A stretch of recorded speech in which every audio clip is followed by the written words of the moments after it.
We cooked up an amazing brisket. It was a 17-pound Snake River brisket. This was premium gold American Wagyu. It turned out fantastic. Now, I did have a little bit of an issue as I was cooking it. The flat was getting cooked out faster than the point. So I got a tip. We solved that, and I'll show you just how we did it. Fajita sizzle, sweet aroma fills the air. Jeff's on the smoker with a masterful flair. From juicy brisket to that pulled pork delight. Steak on the grill, cooking it just right.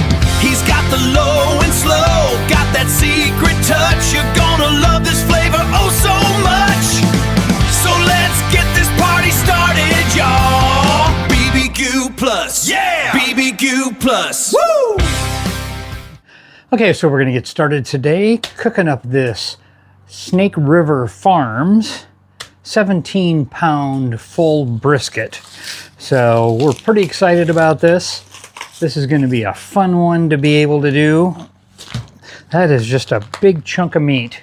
So let's get started.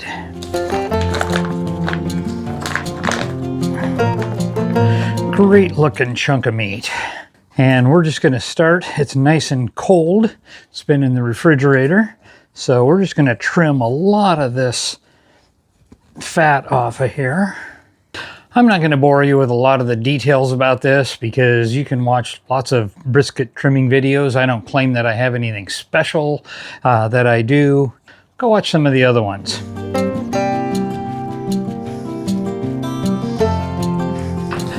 All right, I think we are ready to go now. This is looking really good. We've got it nice and streamlined. No big bumps or edges or anything.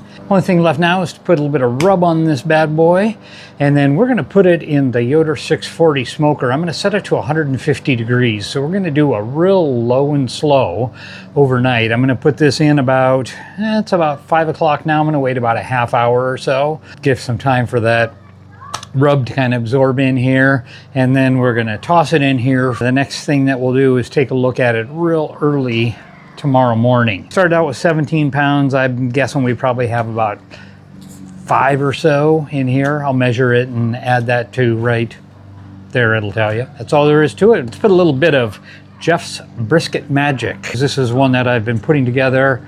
So we've got beef bouillon powder, we've got salt, and we've got coarse ground pepper. And that's the ingredients for Jeff's Brisket Magic. This should give us a real nice bark on here. We're going to make sure to get it on all sides. Sorry, my neighbors are mowing the lawn and trying to talk over top of the lawnmower.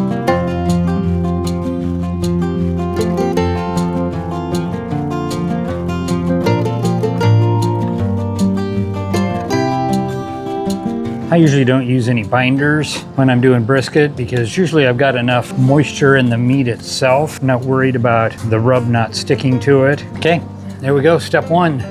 We've got the prep completed.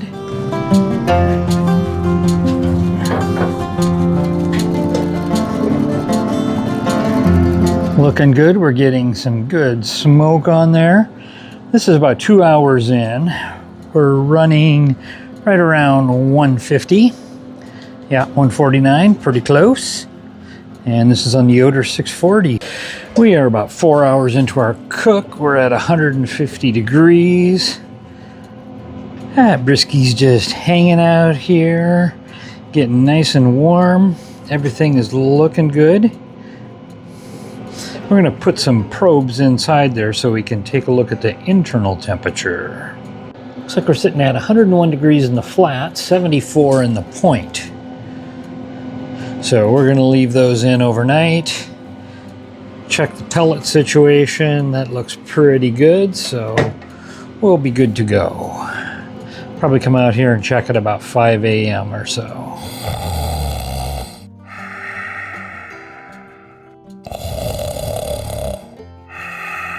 Here is our morning check-in.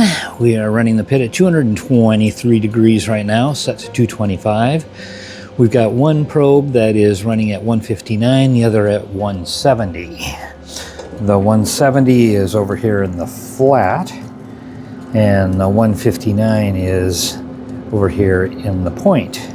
This is looking good. We got some great bark. This is going to be time for us to wrap. But looks like everything has been doing well overnight. I did turn it up at about 2:30 in the morning.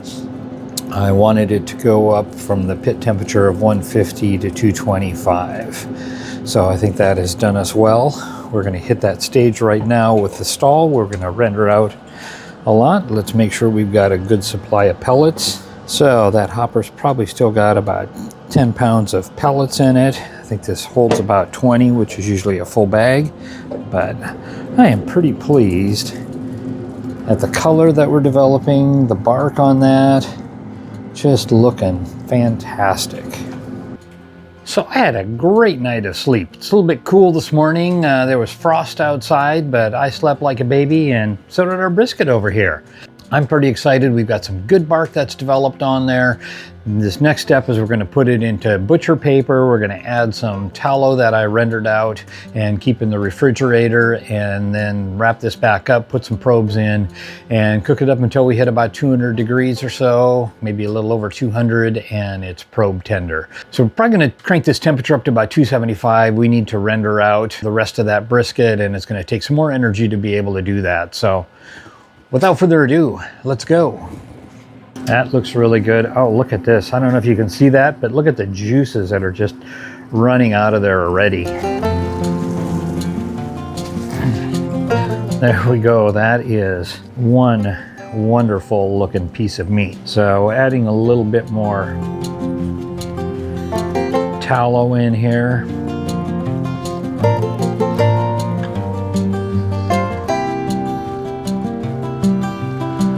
That is looking really, really good.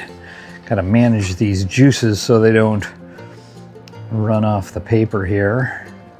But we've got some great bark on there. It smells fantastic. It looks fantastic. I cannot wait to dig into this later today. Pull these ends up here.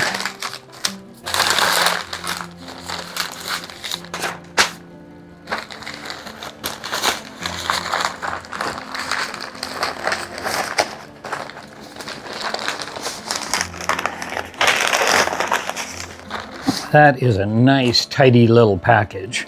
We're going to put it back in here.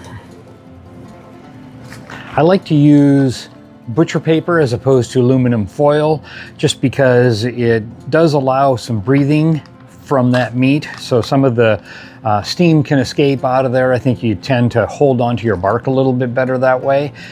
So back in here, push in a probe to the flat. Push one back into the point. I like putting it on the top rack because as we put this on the top rack, it doesn't have as much direct heat from that drip tray down in the bottom, and it's a little bit further away from the fire source, so I think it gives a more even heat to it. You notice also that I put the point, which is a thicker portion, has more fat in it that's going to need to be rendered out. I put that closer to where the heat source is. On this Yoder, the heat source comes right out here, and the burn pot is pretty close to that side. And that way the flat is over here where we don't want as much heat because that's thinner, and then the exhaust comes right out. So we're going to give this a little bit more time. We're going to keep an eye on it. I'm using my phone with the Yoder app on there, and that tends to work really good to keep a good eye on where we're at. All right, so we're doing well on this. I do have a little bit of a concern because in taking a look at the thermometers, the flat, which is on that side, is thinner, and that looks like it's reached temperature at about 204 degrees. Uh-oh. Now, I'm still 175 on the point on the far end, which is a thicker part where we've got a lot of fat that we're rendering out. So I'm going to try a little trick, which is to shield the flat. So underneath it, I'm going to put these pans, so that will help a little bit, and then I'm going to add some water in there. The idea being that it'll probably absorb some of that temperature and the heat that's coming up, and my hope in that is that we're going to reduce down the amount of heat that is generated straight up into that flat, thus not overcooking it. So let's give that a try. So I've got that underneath about half of it. The extra little rack in here gets it up higher and closer to the meat itself. Thus, I think that'll shield it a little bit and reduce down that temperature. So fingers crossed on this. So here's a report on that little experiment that I did with the water pans. It worked out really well. Yeah! We were sitting about 204 degrees underneath the flat, and after putting that water pan in, it dropped down to about 202. Now at the point, that is brought up to about 185. So we've gained about 10 degrees in the point and dropped 2 degrees in the flat. So I'd consider that a success. There's your tip for the day. All right, so now's the time to pull this guy out. Everything has gone really well. It was a great idea, I think, to put that extra pan with the water underneath the flat. So pretty excited about this. I'm going to take it out, put it in my drip ease pan and let it chill out for a little bit. And then we're going to bring it over to the neighbors and cut into it there. So this was a Snake River Farms brisket. This is their gold level American Wagyu. So the marbling on this thing was fantastic. Really excited when I did the trim on it and then put the rub on to be able to see that. Really looks good. So we're just going to take it out of there, going to leave it wrapped up, bring it over to the neighbors, and we'll probably have a little bit of footage as we cut into it there and get a few reactions. So if you like what we're doing here, hit that subscribe and hit the like, give it a thumbs up if you would. If you got some other friends that are contemplating making some brisket, cooking something in the backyard, want a few tips and some ideas on it, I've got a channel full of stuff. Appreciate any kind of feedback that you'd have as well. Any kind of activity like that helps YouTube know that this is valuable, that people like the content, and they'll show it to more people. So that's a good benefit for me. So I appreciate it. Thanks.